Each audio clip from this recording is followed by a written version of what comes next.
afternoon, I wanted to explain to any of you that might have been absent or any of you that might have forgotten how to do your homework as it relates to the personal budget project overview, uh, but just the guest portion, right?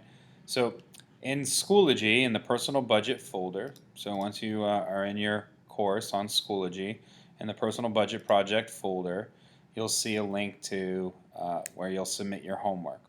I also put a link to the overview directly, and you can also find information about the project as well as the overview on my course webpage, which is southbroward.net. You'll go down to projects, econ projects, personal budget project. And up here at the top, where it says start with personal budget project overview, you can click on that, and that's going to bring up the overview page. What I'm requesting that you do is, of course, you fill in your name and your period number in the top.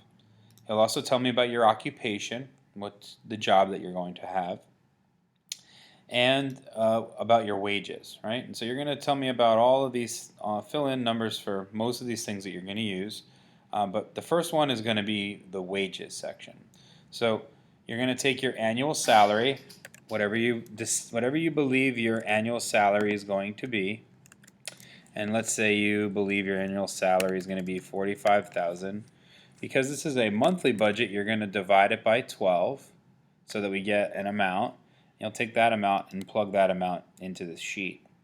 Now, if you're trying this along with me and you're realizing that you can't type into the sheet, you do need to make sure that you are logged in to a Gmail account.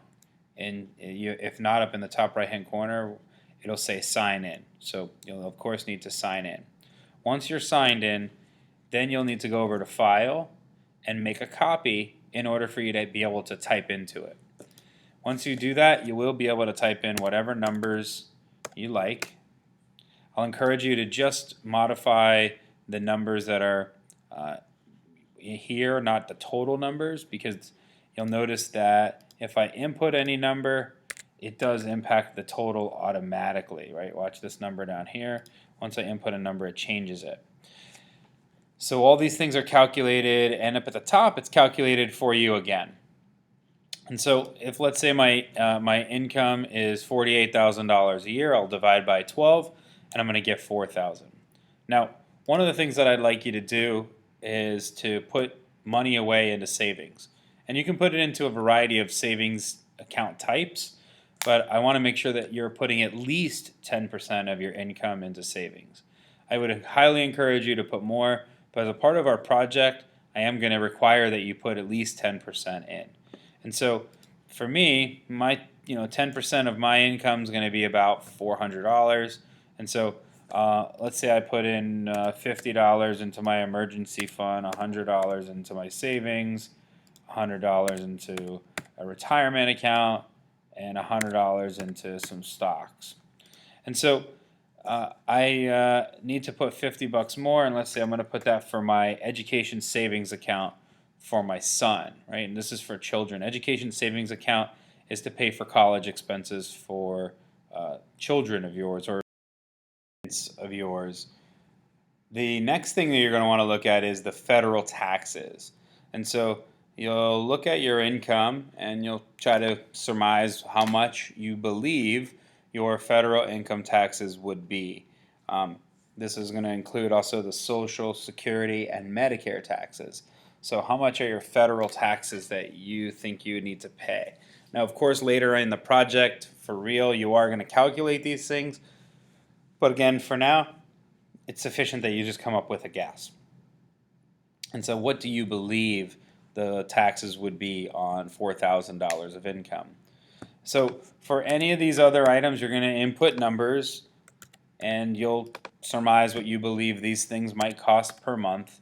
And it's okay if you're over budget. In the event that you are over budget, that's not really a big deal for the purposes of this assignment, right? Just for the practice here. When it comes time to the project, you cannot be over budget. You will not be allowed to be over budget. So you're going to make sure that you've got your period number and your name and your occupation here at the top. And once you've got your numbers filled in, you're going to go over to where it says File. You're going to go down to where it says Download As, and you're going to select PDF. Now, you want to make sure that your document is not in landscape mode. You're going to want it in portrait mode, and you'll have it as fit to width, and you'll select Export. And it's going to open up a file. For most of you, it's going to download into your Downloads folder. Then you'll go over to Schoology. You'll go to your course.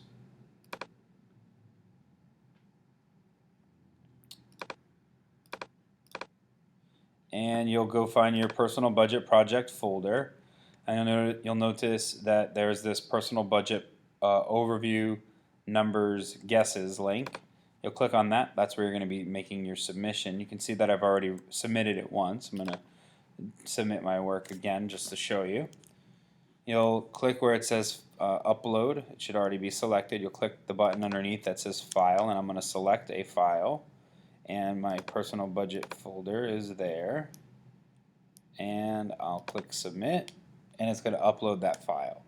Now you can take a look at the submission that you've created to make sure that it is what the file that's the proper file by clicking on it, and you can see that I did have the correct submission. And so I'll go ahead and close that out. And so you've just submitted your homework.